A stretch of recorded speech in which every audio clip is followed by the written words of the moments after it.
What's going on, everybody? Welcome back to this episode of Make Your Point. So much stuff is happening in South Florida sports right now. So, of course, I had to bring on the OG co-host of Make Your Point, the boy, Zach Roisman. Zach, how we doing today? Good. How are you? Thanks for having me on here I again. know we were both, exhausted after a long day of work outside. It's hot out here. I swear to God, it's been the hottest month in Florida. I don't know how the Dolphins are practicing outside right now every day, doing what they're doing. It's Yeah. insane. And we're going to a football game on a Friday. We're gonna be out sitting out in the hot sun after working all day. Yeah. It's gonna be brutal, but we're That gonna would figure be it out.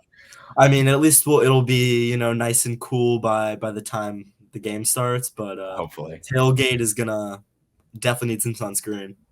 Yes, 100%. I'm so excited that football season's finally coming to a start. I feel like it's been a long time coming.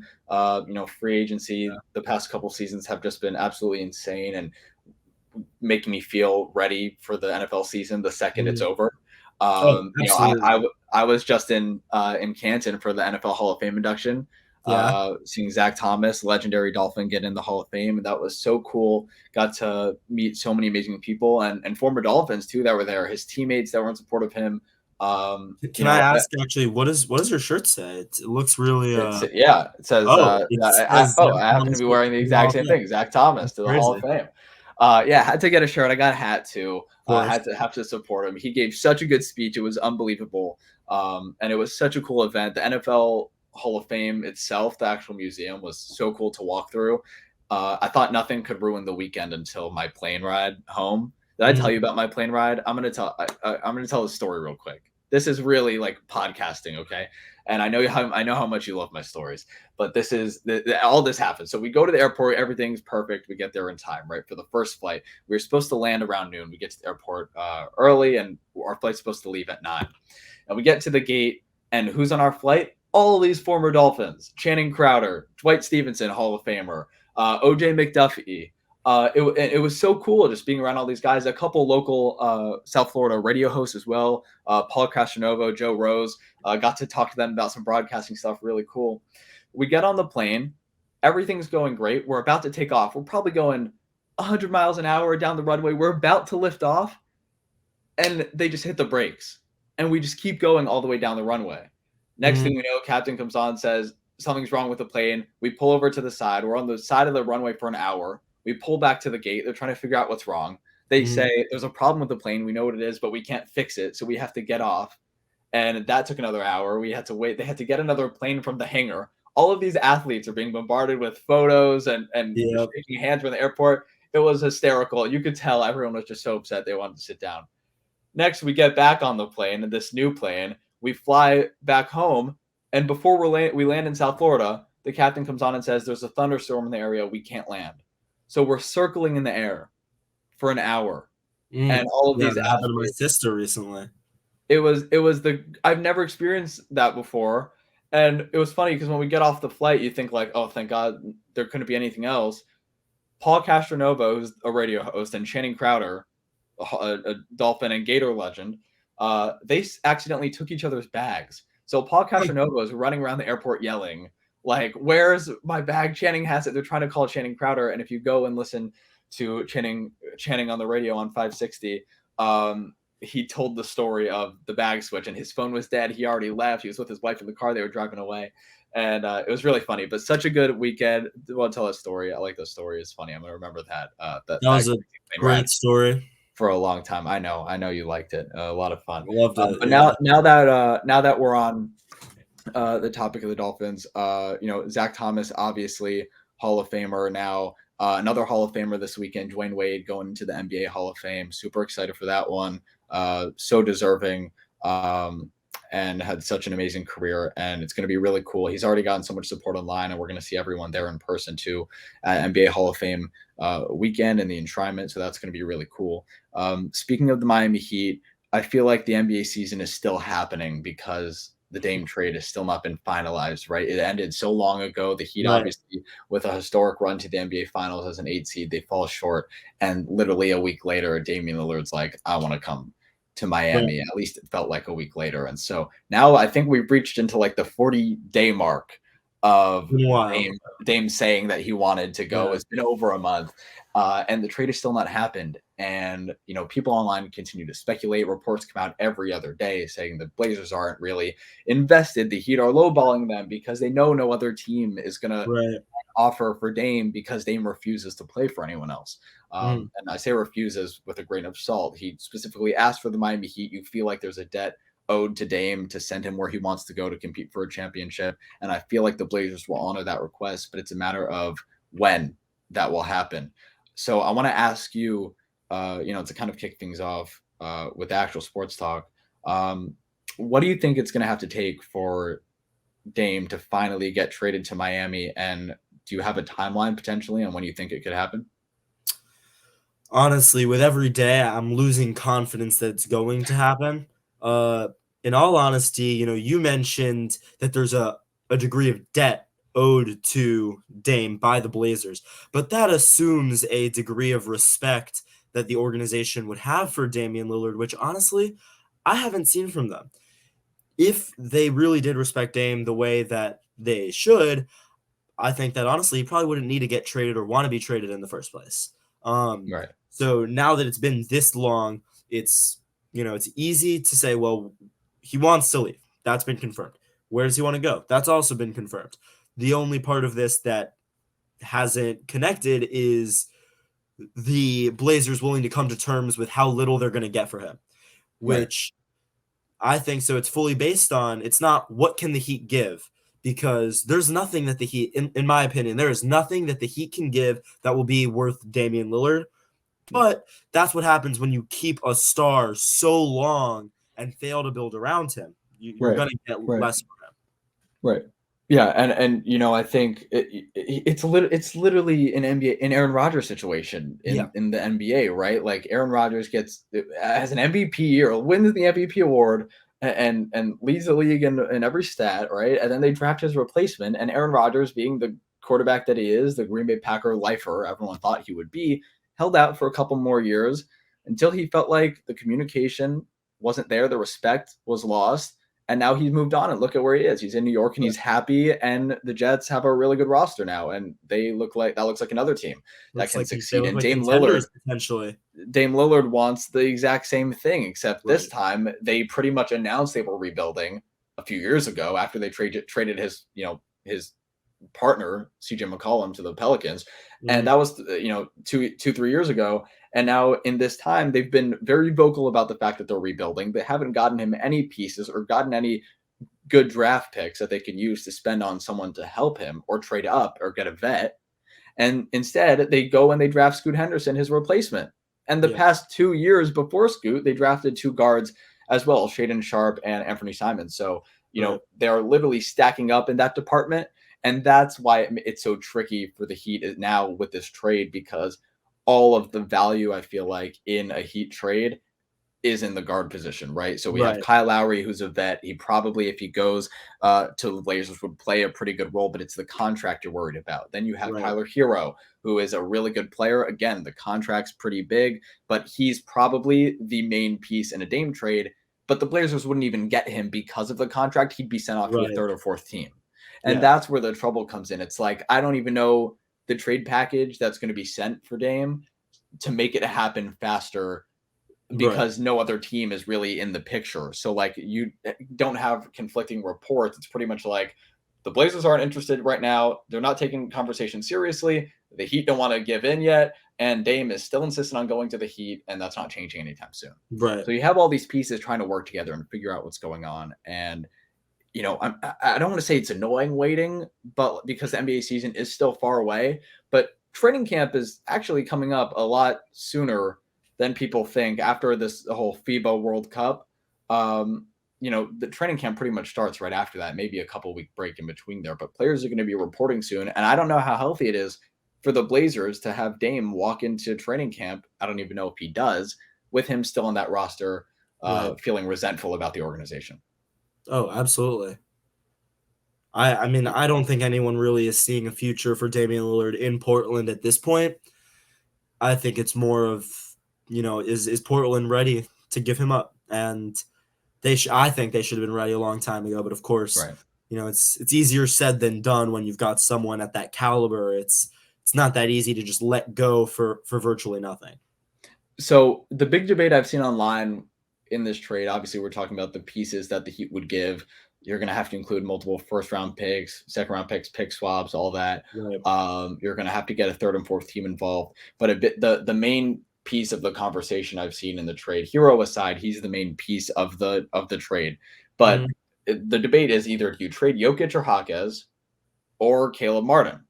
And with the way that Jaquez, the rookie that he drafted out from UCLA in this draft, and Nikola Jovic, sorry, I wish we had Nikola Jovic, who he drafted in 2021, and pretty much sat out all last year due to injury, but is fully healthy and expected to be back. The way that they played this summer made Heat fans, specifically Heat fans, feel like, oh, they're really good and they have potential and they are built for this Heat system. Right. And we are totally fine trading Caleb Martin away because we've seen so many time and again since through D Wade's whole career, especially when LeBron was here, where, these greats would make other players look really good. And the Heat system the Heat culture would make players look really good. And then they'd go off to another team and they wouldn't do anything for the rest of their career. We saw it with multiple players. The first one that comes to mind is Tyler Johnson. The Nets offered him a 4-year, $50 million contract, which was huge for a player like that at the time, a role player. And then the Heat matched it. He played with the Heat for a couple years left, and you haven't heard his name since. Right. So, it's a situation like that where Caleb Martin comes in, is a hero for a series, a very nice role player, potential starter, six-man. But if he goes to another team like the Blazers, are the Heat fans going to be that upset if you can end up keeping Jaquez or Jovic or Highsmith, guys that are 3-and-D guys that can score consistently, just like Caleb Martin can? I don't know. What do you think? Do you have a preference of which forward that you'd want to send off and maybe include in the Dame trade? Well, I mean, I'd like to start with saying you made an excellent point, and it harkens back to something that we discussed before the show. We were talking about what Heat fans versus what everyone else thinks we have in terms of tradable assets. And you made a great point that we have someone like Caleb Martin. That Caleb Martin, for us, for the Heat, he's been good. He's played well in the Heat system. He's arguably the Eastern Conference Finals MVP. You are welcome to argue that. And, he's a great player. Is he the level that he's playing to if he's not on the Heat? I think the answer is no. I don't think he is, and I don't think that speaks to his lack of ability. I think that more speaks to just how good that Heat system is and the way that we make players better. And I think that other teams recognize that we can have role players that, like, even with a Strus, a Vincent, these guys, and I'm not saying that these guys are not good, that they won't have success in the coming years, but would they be at the profile that they are without the Miami Heat? I think no. And to that regard, I would say to bring in someone like Damian Lillard, it's worth it to lose someone like Caleb Martin. Even if it's totally necessary, I'm okay with giving up Jovic. I'm okay with giving up Jaquez. It's really are we trying to win now? And if we're getting Dame's not that young, and Jimmy's not that young. If we're getting them both, we need to win a championship now. That really diminishes the importance of a Jovic, of a Jaquez. Not saying they're not important, but it's easier to see them go for a Dame. All right, there you go. Zach Roisman says trade everybody. Trade everybody for Dame. That's not what I said. Dame Lillard to Miami. It's a win now situation. I love it. I agree. I think too. I think get rid of everybody. I don't want to trade. I don't want to trade everyone. But he scored 71 points in a game last year. And these guys, the whole conversation went from Dame to the Heat is too overpowered. Oh, Dame would never go to why should he go to the Heat? Their roster is going to stink. Dame's too old. What do people want? I don't understand. Like, Miami to lose. Heat fans too. Like, I don't even get it. But bring him to Miami. The Heat are going to win. They're obviously in a win now situation. Jimmy's at the peak of his career, and he's 34 years old now, so or 33. So, excited to see what the Heat are going to do. I'll leave that Heat talk there. But speaking of another team that is in a win now situation, at least it looks like the Miami Dolphins. The Miami Dolphins on my shirt with Hall of Famers. Yep. I'm excited for this Dolphin season because this is the first time in our lives where I've been this excited about a Dolphins team. I know same for you, same for a lot of our friends and the whole South Florida community, Oh, yeah. because this roster is legit. A lot of parts Yeah. of it, and the offense got there last year, had some up and downs because of injuries. They bring in Vic Fangio, some other defensive key pieces this offseason, and now this looks like a really fully, controlled roster with depth at multiple Right. It's positions not a that you didn't have few, last year. bright spots. It's around the Right. team. It's not like just the wide receiver room is great and everything Right. else sucks. It's like, no, the edge rushers are really freaking good. Mhm. They brought in David Long, Malik Reed, who was under Vic Fangio in Denver. Mhm. And when you have a guy like Vic Fangio running your defense, he's going to bring in a lot of pieces because people want to learn from one of the greats. Right. And the Dolphins defense also has greats. Obviously, trading for Jalen Ramsey, they Yes. have Bradley Chubb. Yeah. Jalen Phillips is Mhm. one of the guys to watch. Christian Wilkins, Javon Oh, yeah. Holland, future Pro Bowlers.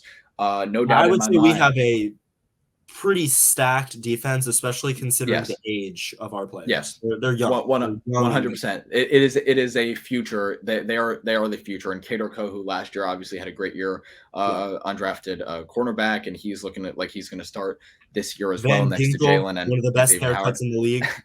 Andrew Van Ginkel, yeah, great player. Actually, really happy we re-signed him though, because Me too. I think he he doesn't get a lot of attention, but I do he think breathes. he's He's a very heart and strong part of soul. our He's a defense. heart and soul of this Dolphins team. So that's cool to see. But defensive side, I want to focus on the offense a little bit here, because the offense has obviously been the question mark around the Dolphins. At least even through the Flores era, the defense was really strong at some points, and the reason why.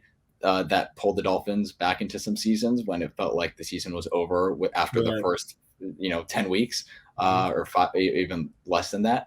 But the offense right now, obviously, it's centered around Tua. Mike McDaniel has constructed that offense to work for him and that system. A lot of speedy receivers, which is great for Tua because of his pinpoint accuracy, and especially when he's taking shots down the field. If you have all this speed on both sidelines, and now you have Chosen Anderson and Braxton Berrios in the middle. Everyone's crossing. It's going to be crazy for defense, crazy confusing for defenses, and it's all centered around Tua. I want to ask you, how concerned are you about Tua's ability to stay on the field considering his past injuries? And do you think that anything he's been able to do this offseason, reports say he added 15 pounds of muscle, he's taking jiu-jitsu classes, a judo class, it's learned how to fall correctly, he's wearing a new type of helmet this year to limit concussions. Do you think any of that will work? And how concerned are you about his health? Yeah. I'm going to start with answering the last question. I am concerned about his health. Concussions are not a joke, and obviously they are, to an extent, a part of the game. They are difficult, if even possible, to avoid. And we saw it last year that it really played quite a role into a season. What I am excited to see is the falling correctly. The helmet, it's good. It's good to see.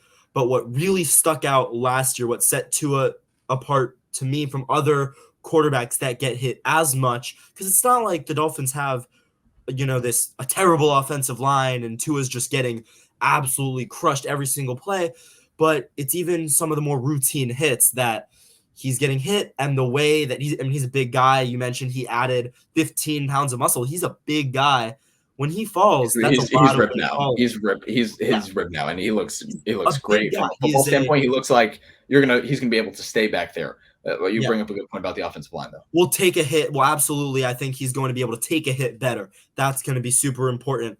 But if he can just fall, and obviously basketball is not always the easiest comparison, but if we're talking just Miami to Miami, I like to look at a Bam Adebayo. Bam Adebayo, I don't remember who I was watching a game with, and they were like, this guy falls all the time. He seems to fall every play. And I was like, yeah, that's good. He's not getting injured that way, because look how he's falling. He's not falling hard. He's falling gently and in a controlled way. And now if Tua's able to do that, then to me, there's almost no concern about his health. If And every also time, the not sliding was a factor too when he oh, would run out of the absolutely. pocket because of the poor offensive line play throughout the season, when he'd have to Mhm. escape the pocket and obviously get thrown down, which led to the 2 concussions.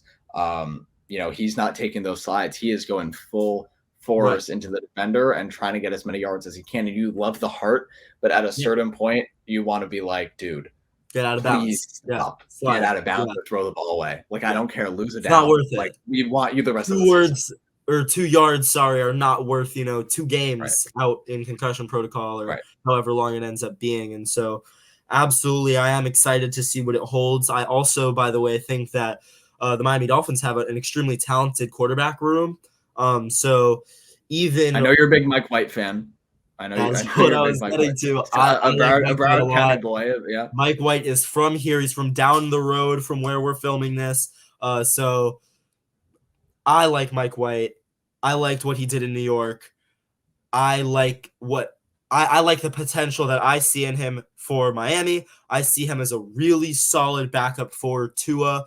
In the case that not even that Tua gets hurt, but in the case that maybe we want to preserve him and keep him out of meaningless plays, don't risk him when we don't have to. Totally. But I mean, Teddy Bridgewater would come in, throw a pick 6, and then get injured on the next drive, and then we'd be stuck with Skylar Thompson, and then Skylar Thompson would hurt his hand and can't throw. Yeah. So that was how it went every single time. Right. The thing that I'm worried about the most is the offensive line. The left side of the line is really strong with Teron Armstead and Isaiah Wynn. The right side, not so much. Austin Jackson has proven to be a liability on the offensive line. Same with Liam Eichenberg. They cannot protect Tua correctly. The reports out of training camp are pretty much that on every one-on-one or even an 11-on-11 scrimmage. The defensive line is absolutely, destroying the offensive line, which you don't really want to hear. Obviously, the Dolphins D-line is probably one of the best in the league, but, there are a couple specifically in the Dolphins division who, these 3 teams, they're playing these 3 teams 6 times this season. Mm-hmm. You don't want to hear that the Dolphins offensive line isn't going to be able to protect their quarterback. Right. If you want to look at it on the positive side, Tua does have like the fast. I think last year he was 2 behind Brady of quickest throw out of the pocket. What I was about to bring up. So he's going to be able to get the ball out, especially with the speed that the Dolphins have. But you don't want to see a mishap happen just like last year. Obviously, you hope the defenders tackle correctly. That's been a big issue as well. Although we may not agree with some of the roughing the passer calls, there have been some that have been extremely rough. Just like Tua against the Bengals last year, which wasn't called a roughing the passer, which I still don't really understand. But freaky accidents happen, and I hope the offensive line gets a little bit better so that another crazy incident doesn't happen. So I'd be lying if I said I wasn't concerned about his health. Yeah, I mean, I wouldn't even say his health. I would say his ability to stay on the field, because I do believe that he can bounce back from anything. He proved he bounced back last year. Right. He went for 5, 6, 7 straight games with over 250 passing yards and like 3 touchdowns and at least 5 of those. So he was really good, and then obviously ends up with another concussion out for the rest of the season and in that playoff game. But I do believe, and I maybe this is the Dolphin cloud, the Tua fandom that's blocking me from seeing correctly. I do believe that he's going to be able to stay on the field with the work that he's put in. That being said, if you don't have an offensive line that can protect your quarterback, you can't rely on his pure talent to help him stay on the field. You need protection. Yeah, especially he's not an evasive guy. That's not really part of his strengths. That's not what I would list about him. That's really great. What I will say, and this goes with the quick response time, is if our offensive line is really having trouble giving him the time that he needs, especially for those deep routes to a Tyreek Hill, to a Jalen Waddle, really to any of our weapons that we have.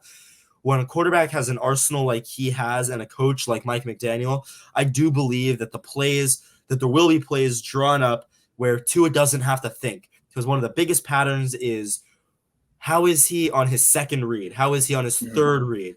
And he's much worse. But that first read we've seen, he is spot on. So if those if the call is going to be on a flat route or on something that's relatively short, something quick, I think there's going to be a super high success rate for those. It's more of the deeper passes that I think we could see him having some trouble with. But I only predict a bigger season this year than last year. Obviously, Me too. if he's not injured this year, he will play more games. But even without that, I do think that this will be a season where he proves some people wrong.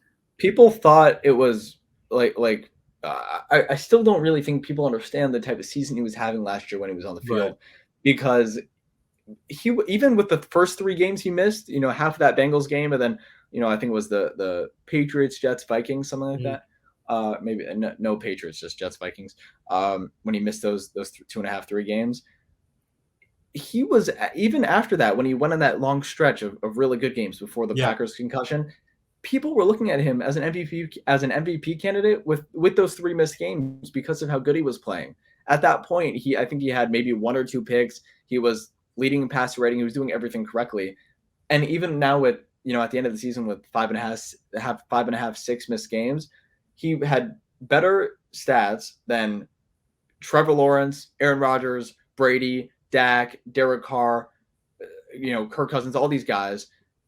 And I think this year, if he's on the field for at least 16 or 17 more games, he's going to have a really, really good season. And I'm not going to say that he's going to have, I'm not going to say he's better than Mahomes or Josh Allen or Jalen Hurts or Joe Burrow, because I wouldn't.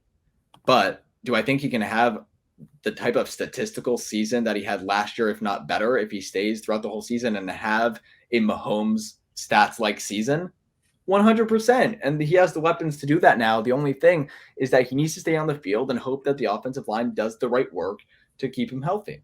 And that's pretty much what I think. And obviously the Dolphins roster as a whole is really complete. If the offense does struggle a little bit, which I don't think they will, I think they're just experimenting right now and figuring out what's going to work. The defense should be able to hold or carry the load for a little bit. So I'm pretty optimistic. I'm also optimistic.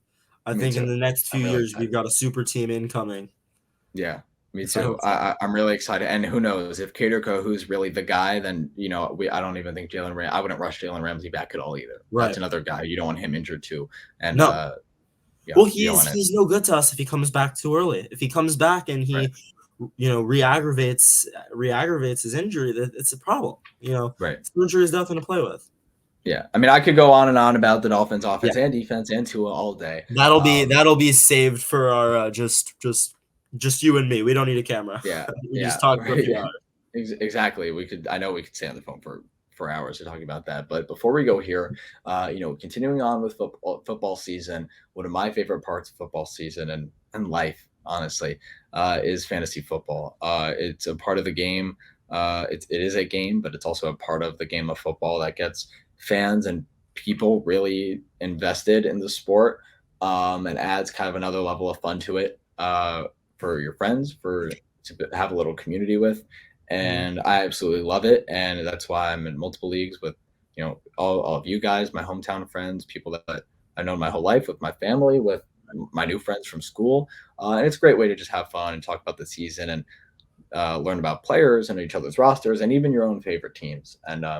And so I thought here, before we go, we're obviously in the same league, and I know we don't want to give too much of our draft strategies away. I think we're picking the draft order sometime, I think in 10 days, August 20th. We're filming this on August 10th. So in 10 days, we're picking the draft order. I know you don't want to give too much of your strategy away, but I thought that we could talk a little bit about fantasy football, some players that we like here before we end. So I want to ask you first, give me a player that, you are going to try and target in your draft, in any other drafts, a guy that you're looking at like, oh, this guy is going to be a league winner for me. Yeah. Well, I'm going to go ahead and start by saying, like you mentioned, I'm not going to share exactly who, like there may be some people that I'm not going to mention that are maybe more important to me, but just okay, that's fair. I agree. Knowing that you're on here and some of the people who watch it, and I just got to preserve some of the gold I have up here. But I will start with someone who I'm really looking at, and I know that I am not the only one. But that is going to be Garrett Wilson. absolutely just outstanding season last year, and just with how good he is, how young he is, and when you add Aaron Rodgers, the argument could be made for the most talented quarterback of all time. When you add Aaron Rodgers to Garrett Wilson based on his last season, I think that he is a very solid lock that's gonna be scoring really well this season. You know, I think that the Jets are going to really push their passing game when you have a quarterback like that, when you have receiving options like that, and it's not we're not looking at a situation where Garrett Wilson is the guy and the only guy. Right. It's not like there is no one else in that room to kind of draw attention away.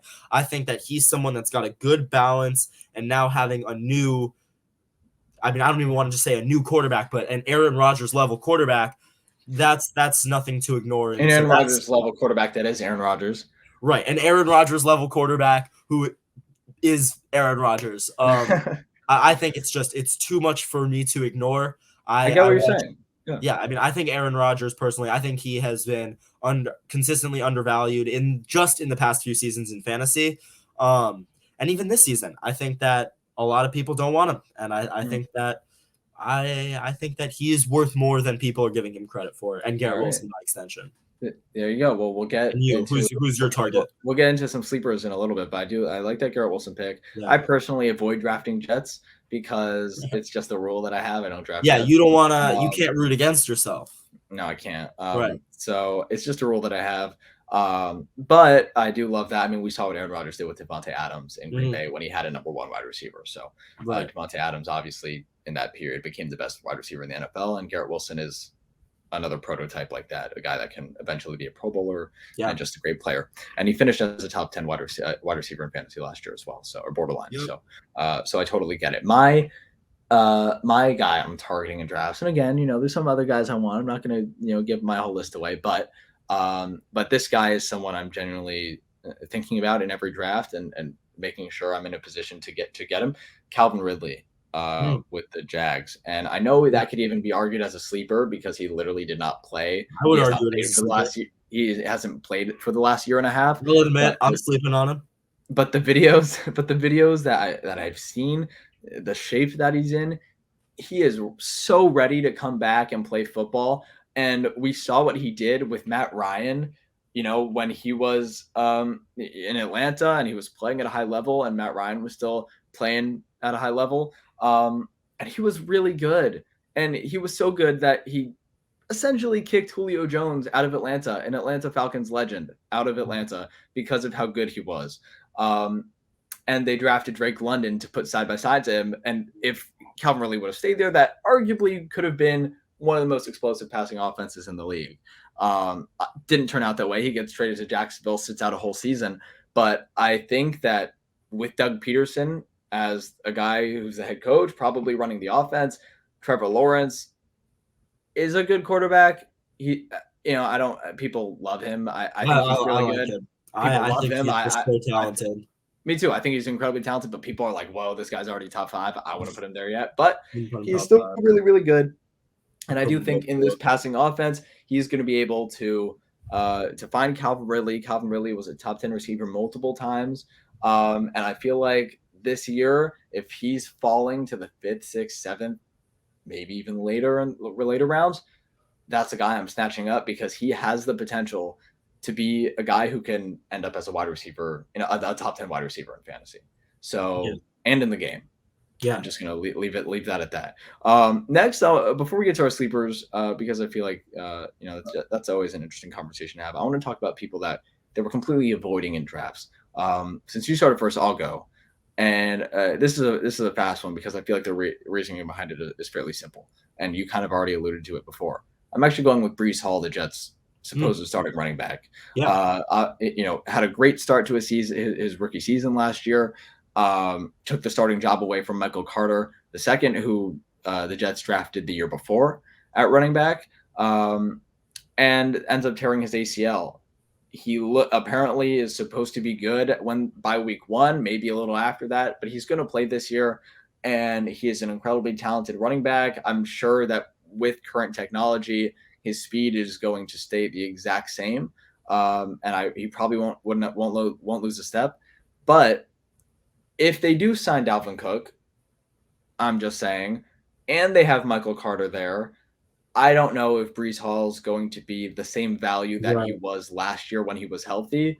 Totally. If he comes back and we see that Dalvin Cook is going to be nowhere to be found this season, I could see Brees Hall having another successful campaign, but I'm not sure. Like you said, with Aaron Rodgers there, they're going to be pushing the passing game. Nathaniel Hackett is back as his offensive coordinator. Those two did magic together when he was the offensive coordinator. I mean, it ended up with 2 consecutive MVPs, and he had a guy like Devontae Adams who he loved. So this time he has Nathaniel Hackett in New York. He's going to be thrown to Garrett Wilson and to these other young receivers that he has now. And I don't know if the running back room is going to be used as much. And if they do bring in Dalvin Cook, I don't see the workload for Brees Hall being the same that it was last year when he was healthy. And that's why that's a guy who's going right now in the second round of mock drafts and real drafts. And I don't think that's a guy on the turn that I'd feel comfortable taking with an injury history and now with a potential superstar in Dalvin Cook joining the running back room. So that's my kind of avoid pick. No, that definitely makes sense. And I didn't even think to share that when I was talking about Garrett Wilson. But yeah, so my person to avoid so much Jets talk on this. Yeah, way podcast. too much. They don't deserve this much. No more. Yeah, all right. Don't worry. I'm taking it away from the Jets to a team that everyone loves to knock down a peg, a team that I still think is easily a contender. And I'm going to talk about a player that I still think is a top player. And I'm going to say Travis Kelce. And I do think this is probably controversial, but I have just been looking at some mock drafts and doing some mock drafts and seeing where Travis Kelce is getting taken and seeing where some of the other tight ends are getting taken. And at least for me, especially with the tight end position, one of the things I like to look at is how much they're going to score over their replacement. So not just how good are they going to be, because yes, I do think he's going to be the best tight end in the league in football. But is he going to be scoring so much more than other tight ends, a position which historically tends to not be as volatile in its scoring, a position that doesn't really have those huge explosive games that you'd get out of a Justin Jefferson and Jamar Chase, and obviously those are both higher. Those are about the highest picks with bad examples. But for me, when it gets to my turn and I see Travis Kelce and I know how many other tight ends are on the board, I can't justify taking him as early as a lot of people are going to take him. And I do think he's good. So this isn't much like a, I don't believe in Travis Kelce kind of thing. It's just like, I don't feel comfortable taking him that early in the first round when there are so many other more left on the draft board. Right. It's that I would avoid him. I would avoid taking him at the level in which he seems to be going.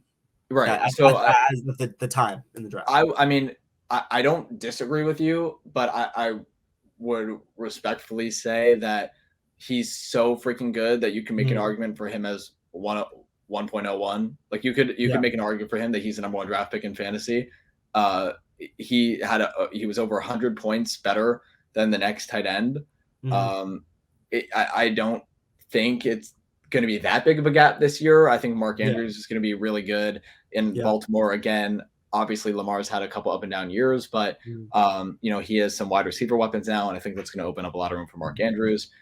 I like Travis Kelce. I wouldn't mind taking him in the first round, so I'm not going to lie. I was a little surprised by that. I wouldn't take him in the first or even the second. But I understand there is some hesitancy to take a tight end that early. You don't see people doing that all the time, so I totally. I've done it before. I think I've actually taken Kelce early before. I've taken Gronk in like the end of first, 10th or second round when he was available. Before we end here, let's get into the sleeper conversation. Yeah. Who do you have as a sleeper in your fantasy drafts this year? Yeah. So one of the many, I'm assuming. In all honesty, I don't even know if people are sleeping on them. I wasn't, obviously, but I've talked to people who he's just not on their list. He's just not on their board, and he is on my board, and that is Deontay Johnson. And I know why he wouldn't be on someone's board. I get it. But if I look at his last season, and obviously his last season, The drops. yeah, last season was a down season. Really wasn't scoring touchdowns, which is not what you want on your fantasy team. I find Right. it extremely unlikely that that could happen again. And based on his talent level, based on what I believe his capability is, his drops, when I look at what led him to be where he was last year, I just don't really see a repeat. And I mean, I don't see a ton of success for this Steelers team. And I know that he's competing in a relatively tough receivers, or not necessarily competing, but he's in a tough receivers room. George Pickens is obviously extremely talented, just Gonna have a good incredible year. hands. And I do like Pickens a lot as well. And even Allen Robinson also, Oh, very I talented. totally forgot that he was there. Yeah. Yeah. So, Right. another talented receiver. But I think I see it as a good balance where they're going to draw attention away from Deontay Johnson, allow Deontay Johnson to still be going against top corners, but not being the focus of the defense is not to shut him down and not Right. he's not the guy. And not saying that's what it was last year, but I do think that he is somebody who could be a steal, not late in the draft, but he's obviously not going in the first round, the second round, the third round. But I think he is worth more than what most people are willing to give for him. Yeah, no, he's falling down draft boards and Yeah, rankings pretty fast because of the emergence of George Pickens. right, And I don't think it's a knock on Deontay Johnson's talent. right. The No, drops aren't fully. I mean, I don't think I'll ever say they're a receiver's fault unless the ball is placed extremely perfectly. But right, we all know Kenny Pickett wasn't the perfect quarterback last year, and he was probably making some really tough throws with a bad offensive line and putting the ball in hard positions for Deontay Johnson. That being said, to be a number one wide receiver, you got to go out there and make some plays. You can't afford some of the drops that he had last right, year, and he does need to be scoring to keep that offense afloat. They're in right. also another tough division.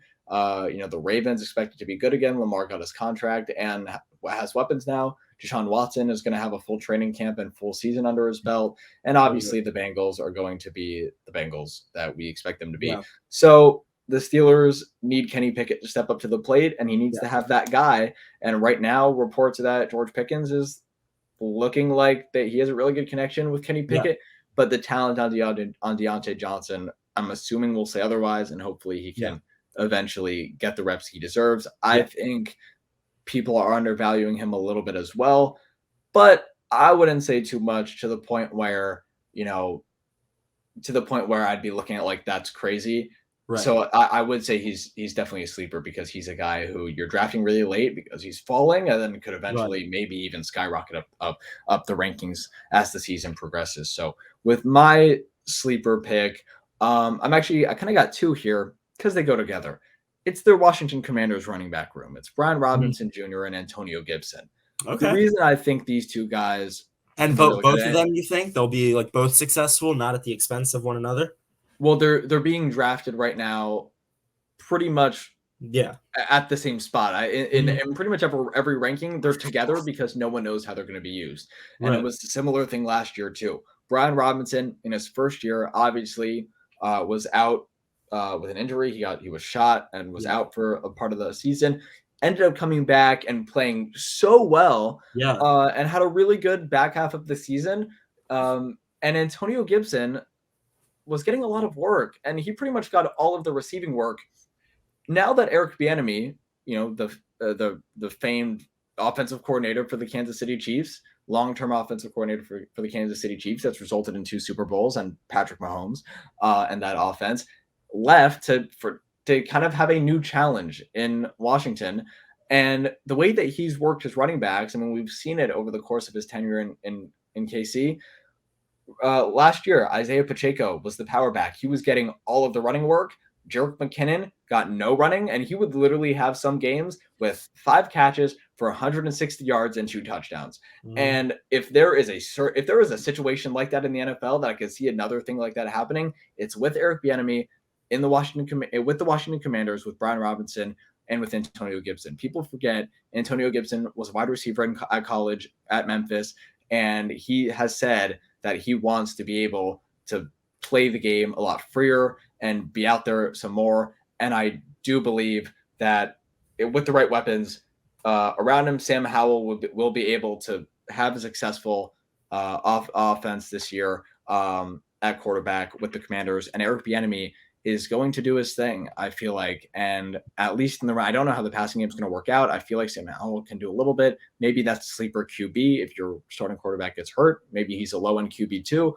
But I would say that Washington Commanders running back room is going extremely late in the 11th through 14th rounds in drafts. Right. And I think if you're in need of a running back and you don't feel comfortable taking one in the middle rounds because you'd rather stack up on a wide receiver, tight end, or maybe you're in need of a quarterback at that time in the draft, wait and take Antonio Gibson or Brian Robinson in drafts. Brian Robinson had a really good year last year to start his career, and Antonio Gibson has kind of hovered around RB20 in his 3 years in Washington so far, or at least since he's been the co-starting running back in that organization. And I think this year might be pretty similar. So that's my duo sleeper pick. The Washington Commanders running back room, I think they'll be pretty good. But hey man, that was a lot of fun conversation. I'm glad that we got to talk South Florida again, and obviously we do it off camera, but that's what we love to do, and obviously fantasy football brings the whole league into it, and we get to talk a little bit more too. So Zach Roisman, I appreciate you for being on, buddy. Thank you for having me. For everyone watching, thank you. Hopefully if you made it this far, you're so cool. And next time you see us on camera, I might be in Syracuse and Zach might be in Boston. And hopefully we continue to do those too and bring other friends on and continue to have fun with this. So thank you for watching. For Zach Roisman and Avin, this has been another episode of Make Your Point.